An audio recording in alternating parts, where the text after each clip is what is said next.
Dạ, tôi phép tôi nói qua chút xíu. Trong 100 năm cải lương á, thì tôi là người duy nhất vừa vô cải lương làm đào chính. 16 tuổi và mẹ mất lúc 8 tuổi. Và khi 20 tuổi là tôi có, hồi nãy nói tiền đó, có nhà, có cửa, có tiền gửi ngân hàng. Một đứa con nít 16 tuổi cho tới 20, tiền nhiều quá. Mà bỗng nhiên tôi có một dịp may là khi mà cái đêm mà lãnh lương đầu tiên của đào chính á, thì tôi quay lại hỏi mấy chú hậu đài á, người ta lớn hơn mình.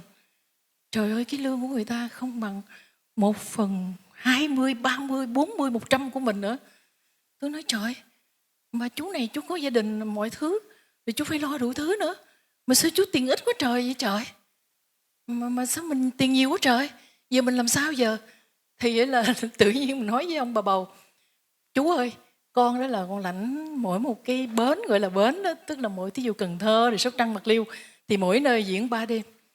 Thì mình nói với ông bà bầu, từ giờ trở đi đó chú, tức là cái đêm thứ 3 của con đó, ở bất cứ diễn nào chú chia cho mấy người hậu đài hết đi nha. Và thưa quý vị, một chuyện rất là hồn nhiên của tuổi trẻ. Nhưng mà đến mấy mươi năm sau, tôi đi vô ấy, trong cái bệnh viện Từ Dũ á, bệnh viện phụ sản á, thì gặp một cô bác sĩ. Cô, con nè cô. Cái nói, ủa, dạ thưa chào bác sĩ. Cô nói, cô, con là con của chú hậu đài tên gì đó. Hồi đó cô cho con tiền nặng để con học, bây giờ con thành bác sĩ nè. Và cuộc đời có những lúc chúng ta rất là hồn nhiên. Mà rõ ràng như là anh Trịnh Công Sơn nói, em hồn nhiên rồi em sẽ bình minh. Không có một cái niềm vui nào bằng khi mà tôi nghe cái tiếng gọi như thế và nghe cổ nhắc như thế. Mình làm mình không muốn người nhớ, nhưng mà bỗng nhiên thấy có một cái kết quả trong một cái sự hồn nhiên của mình, thì đó là cái niềm hạnh phúc nhất của đời người. Và mãi cho đến bây giờ, tất cả những điều đó đều là lẽ sống của nghệ sĩ cải lương Bạch Tuyết. Tôi xin phép nói một chút xíu về cái nghệ thuật cải lương. Tôi đi hát 60 năm, tôi bây giờ là 78 tuổi. Thì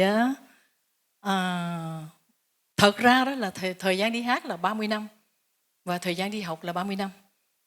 Tại vì khi mà khoảng chừng 20 mấy tuổi đó, thì tôi lại nhận ra được một điều là cải lương quý báu. 100 năm cải lương đó là với hai nhiệm vụ. Một là chống ngoại xâm, bảo vệ, giữ gìn văn hóa dân tộc. Và một mặt khác nữa, nhiệm vụ là phải thống nhất đất nước. Là vì ngày đó chúng ta bị chia đôi. Khi mà cải lương ra đời thì chúng mình có hai miền Nam Bắc.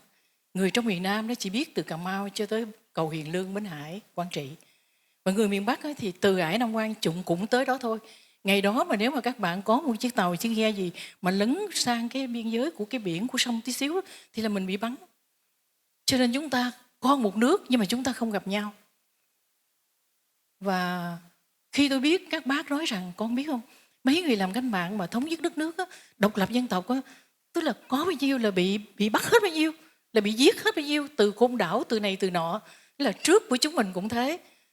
Cho nên là bây giờ đó, những người học Tây, những nhà bác học của Việt Nam đau đáu và nghĩ ra phải làm sao làm lại mới cái nghệ thuật sân khấu dân tộc. Chúng ta có chèo từ thời dựng nước và chúng ta có tuồng từ thời giữ nước, tức là thời mà Quýnh Nguyên mà 3 lần mà các vua của mình thắng đó, thì là thường á, người ta gửi một cái đội quân đi xâm lược đó, thì người ta gửi theo một cái đội ca hát để nâng cái tinh thần đó lên. Mà người Hoa đó thì họ có một cái kinh kịch, một đoàn kinh kịch đi qua. Người Tây thế thì họ có những cái đoàn của người Tây. Và cho tới khi mà chúng ta 20 mấy năm mà Mỹ đó, thì họ cũng đưa những cái Ed Sullivan Show này sang Việt Nam. Bởi vì nếu không thì những người lính họ không có tinh thần. Từ đó mình nghĩ rằng tức là văn hóa giúp người ta sống vui và giúp cho người ta tự tin về cái điều mà cái nôi ở đó mình được sinh ra và mình lớn lên.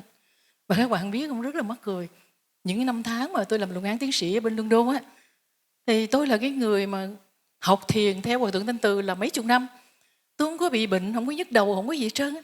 Nhưng mà tự nhiên 6 tháng bên đó nhức đầu không thể tưởng tượng được. Mà đi bác sĩ thì không có bệnh gì.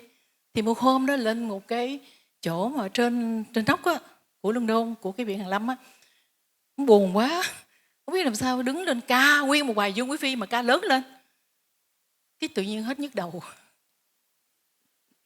Thì như vậy để nói rằng cảm ơn cái buổi hôm nay đã cho phép tôi nói tiếng Việt.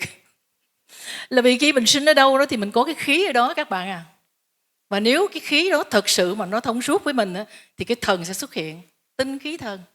Tức là từ một cái sắc tướng và nó đi ra một cái sắc không, và cái sắc không đó nó trở lại ủng hộ cho cái cơ thể mình. Tức là mình có cái thân thì cái tâm mới xuất hiện. Mà nếu mình cái thân này làm việc tốt thì người ta nói trời, nhỏ tâm tốt ghê ta. Vậy nếu mà mình làm được nhiều chuyện hay, trời cái ý hay ghê, tức là cái ý này mắc tiền lắm nha, good idea. Cho nên đó là mình tưởng đâu là một mình và mình tưởng đâu là mọi chuyện như thế, nhưng mà không. Cái thế giới này khi chúng ta xuất hiện một và tất cả biến hết và một trở lại và forever. Đấy là một cái quy luật chúng ta không bao giờ có thể cưỡng lại được. Vậy thì như vậy thì thế nào? Chúng ta phải know how to use everything, trong mình, ngoài mình, chung quanh mình, trên mình, dưới mình, thì mình sẽ ok. Và từ cái suy nghĩ đó đó, và tôi đưa vào cải lương, và tôi thấy rằng cải lương 100 năm với bao nhiêu cái nhiệm vụ mà chiến tranh nhiều quá. Trước đây nếu mà các bạn muốn đi trước 75 á, mà muốn đi từ Huế và đi hát và ra ngoài vô Đà Nẵng thì phải có một cái xe tăng trước mở đường, rồi xe mình sau đó là đi theo bánh xe tăng, nếu không là sẽ bị mìn nổ. Và từ đây mà đi xuống Bắc Mỹ Thuận thì mình cũng sẽ phải bị những cái tình trạng như thế. Vì cho nên là bây giờ mà đi trên đường cao tốc đi này nọ, lúc nào tôi cũng nói rằng khi mà chiếc xe đi qua, trời ơi đường láng sướng ghê, cho con Bạch Tuyết cải lương gửi lời cảm ơn những thế hệ của Việt Nam đã sống, đã chết, đã hy sinh không ai biết, đã vô danh, đã mọi thứ như thế, và tập hợp lại để thành thần khí của Việt Nam, để hôm nay tất cả chúng ta có thể đi từ Cà Mau cho tới Ải Nam Quan. Lúc xưa tôi học sử tôi ngạc nhiên lắm, tức là tại sao mỗi lần thắng tàu rồi á, cái mình đem công chúa hoặc là mình đem thái tử gì của mình nó qua ở đó, thì mới biết rằng đó mình thắng là sao. Khi nào mà cái nước của họ đó mà bị bao vây biên giới, bị này nọ hết, thì họ đang cai trị mình, họ rút quân về, mình thừa cơ quýnh, thế là thắng. Và khi nào họ thường thường đó là nội bộ không thống nhất. Chúng ta đọc Tam Quốc rồi đọc Đông Chu như thấy thế. Cho nên khi mà nội bộ họ có chuyện gì và họ tan tác hết trong nội bộ thì họ rút quân về, và ông cha ta từ đó mà quýnh đuổi họ. Cho nên đó, các bạn có để ông gần đây nhất mà chúng ta nhớ đó là cái giàn khoan. Tức là bây giờ mạng toàn cầu mà một chuyện xảy ra ở Nam Cực thì là chưa tới nửa phút là toàn thế giới và Bắc Cực biết hết. Cho nên thế giới chửi họ, họ đành phải cúi gập mặt đầu để mà rút cái đó ra đi. Và đó là cái cách mà ông cha ta thắng giặc, và cải lương đã làm được chuyện đó. Tôi nói thí dụ như thế là cái 79 mà tụi tôi ra hát ở ngoài Hà Nội á, thì mỗi một cái tin chiến thắng đó là về cái nhà hát thành phố, và có 100 chiến sĩ của 7 tỉnh biên giới được đưa về Hà Nội, và có mấy chục cái sứ quán đêm đó ở nhà hát thành phố. Và các bạn hình dung không, khi chúng ta nói là nói cho hoàng giặc Tống biết rằng kẻ dây xương máu phải trả nợ máu xương, ai thích hỏi giáo gươm sẽ được trả lời bằng gươm giáo. Và liền khi đó thì là cái sứ quán mà kỳ cục với mình á, tức là tất cả đứng gì đi, ngày đó là chưa có ghế nệm, thì mình nghe là lốp bốp, tức họ đi ra, và rồi ấy thì tất cả nhà hát đứng lên vỗ tay. Và khi mà tôi nói rằng ta đứng đây đã thấy ngã ba sông, chạy trong góc trong tim trong trang sử tiếng rồng, thuyền xa tắt phân dân bề tiếng thoái, đất nước hỏi ai xưng là gạch nối, để gắn liền hạnh diện giữa xưa sau, để cho ta trang trọng khoác long bào, ngôi cựu ngũ từ nay đã có chủ. Mới vừa rồi Lê Hoàng ơi, Khanh đã chào hỏi Nguyễn Lưu Trần Đệ, trong khi ta cùng bà quan lơ là với họ. Riêng Khanh nhìn vào dân già, tôn trọng những người chiến sĩ vô danh ngang với các bậc đại công thần. Thì các bạn có hình dung không? Tất cả 100 chiến sĩ đó đứng lên và nhà hát vỗ tay, các nghệ sĩ chúng tôi trên sân khấu nước mắt ròng ròng. Thì chúng tôi thấy rằng cái sân khấu dân tộc mà những bác đi trước hoài mơ một cái đất nước thống nhất, tức là đã thay đổi chèo cho nó mới và thay đổi cái tuồng. Khi mà nhà Trần bắt được cái đội quân của quân Nguyên thảm bại và họ không kịp đưa cái đội văn công của họ về nước, và chúng ta từ đó chúng ta có một cái nghệ thuật tuồng. Và các bạn biết không, chúng mình là tiếp nhận một cái điều tốt đẹp của người ta, chứ chúng mình không bắt chước, chúng mình sửa lại. Sau này thành cái hậu quả của mình không có như thế. Một cái văn hóa mà của một cái bá quyền đó, thì ở đó nó không có con người mà nó chỉ có quyền lực. Khi mà các bạn muốn chỉ ở đây kinh kịch thì bạn có nhớ không, từ đây sang đây và chỉ ra đây. Và bên đây cũng thế, tất cả toàn bộ bao vây hết, và cuối cùng đi lên đây vẫn là quyền lực chứ không có con người, không có nhân quyền. Trong khi đó chèo của chúng mình á, là tất cả các động tác, kể cả chân, các bạn có thấy không, đi tới đi lui, và khi đi vào đó là chỉ đúng cái chính giữa này, và khi đi ra đó là tới đây. Ở đó con người được thăng hoa. Và chèo khi mà có một cái động tác từ đây bắt đầu thế này thì trả liền về từ cái ngón tay trỏ đây xông ra đây. Tức là chúng ta có một cái nền văn hóa rất đẹp, rất hiếm trên toàn cầu. Chúng ta có những câu không đánh người ngã ngựa. Còn các bạn xem 100 phim của cái xứ đó đó, cái nước mà không ưa mình á, nước ăn hiếp mình á, thì các bạn nghe câu gì? Tao sẽ đánh cho mày sống không ra sống, chết không ra chết. Và cái điều đó họ đã làm cho đất nước mình vào cái chiến tranh Tây Nam. Khi mà chúng tôi lên trên đó thì các bạn hình dung không? Các bạn trẻ của chúng mình chưa tới 18 tuổi hy sinh đi ra chiến đấu chứng đầu Tổ quốc. Và họ dùng cái gì các bạn có biết không? 2 cái loại mìn, một loại để dưới cỏ và một loại để cành cây. Tức là họ để lại cho mình là một cái sự tang thương của một cái sự mà để cho cái đất nước bạn nặng nề, không thể tiến đi lên được nhanh. Nghĩa là muốn cho mình mòn mỏi, muốn cho mình chết rụt mà không ai hay.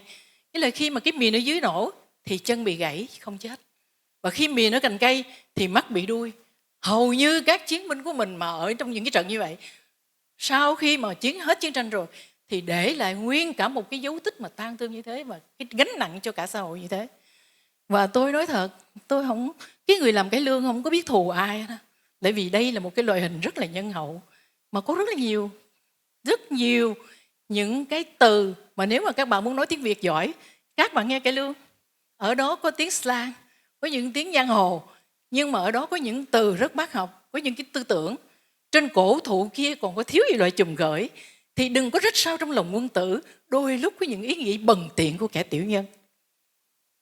Và đó là một cái đề tài tiến sĩ, nếu như chúng ta muốn tải ra như thế.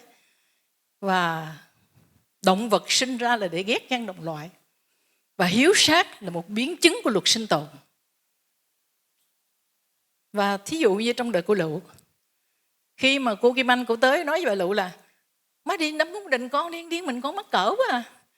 Cái bà Lựu nói con đi lên trên đó đi, rồi coi bà con lối xóm ta làm sao á, mình làm y vậy cái trúng à. Có phải một cái luận văn tiến sĩ của văn hóa Việt không các bạn? Mà các bạn biết không, tôi rất là có lỗi. Tức là tôi tập rồi tôi hát, 6 tháng sau một hôm mà đi hát ở nước ngoài, nói một cái bỗng nhiên ý trời. Tức là cái câu này rất kinh khủng. Tức là mình muốn cho ngon lành, muốn cho đàng hoàng, ăn ở biết điều, muốn thành công thì đừng có làm gì khác người ta. Có những cái không được giống, nhưng mà có nhiều cái không được khác nếu như các bạn muốn thành công. Và rồi thì còn biết bao nhiêu chuyện nữa. Và từ đó thì tôi mới nghĩ rằng phải đi học để nói lại với ai đó cho biết rằng cái cải lương nó như thế. Và các bạn biết bây giờ đó chúng ta là toàn cầu, cho nên nếu mà các bạn dựng kịch hay là các bạn dựng một cái vở gì, thì nếu cái nhân vật đó ở đâu thì các bạn phải làm ra đó. Tôi nói thí dụ như thế, mới đây nhất mà khi mình cover cái Mang Tiền Về Cho Mẹ đó, thì là tại sao mà vô đầu mình ca trù mang tiền về cho mẹ, mang tiền về cho mẹ, đừng mang ưu phiền đi. Đấy, tại sao? Ông này là quê gốc Bắc. Và vì sao mình cover? Tức là mình muốn nghe của cái thế hệ trẻ họ cần cái gì, và họ cống hiến cái gì và họ tự trách nhiệm với xã hội thế nào. Thì nếu các bạn, tự nhiên các bạn sẽ hiểu hơn mình rồi. Tại vì thế hệ của các bạn mà. Như mình yêu nhất cái câu mà của Dan đó, tiền con là tiền sạch đó, con không có rửa tiền đâu. Đây là cái vấn nạn của toàn cầu. Và các bạn trẻ nhận ra. Và các bạn tự trách nhiệm rằng con sẽ đi tìm tiền và tiền sạch. Cho nên nó rất đáng cho mình lặp lại cái đó bằng một cái điều cải lương. Và bây giờ thì mình nói toàn cầu đó, các bạn dựng vở, các bạn nên nhớ rằng cái gốc gác của mỗi một con người đó là âm nhạc của dân tộc đó. Cho nên là khi mà chúng tôi dựng cái Hoàng hậu Hai Du, một nhân vật như Nga, bà là người lãnh đạo của toàn đất nước. Cho nên chúng tôi đi tìm một cái bài chèo cổ. Thần thiếp vai van trời, mong cho non nước bình yên, muôn dân vui cảnh thanh bình. Và rồi bà đó, cũng trong nhân vật đó, phải có một cái bài của cung đình Huế. Không còn niềm vui, không còn tuổi nhỏ, mãi trôi đi theo tháng rồng nắm má dài. Và sau đó thì phải vô tới trong Nam này, tức là chúng ta có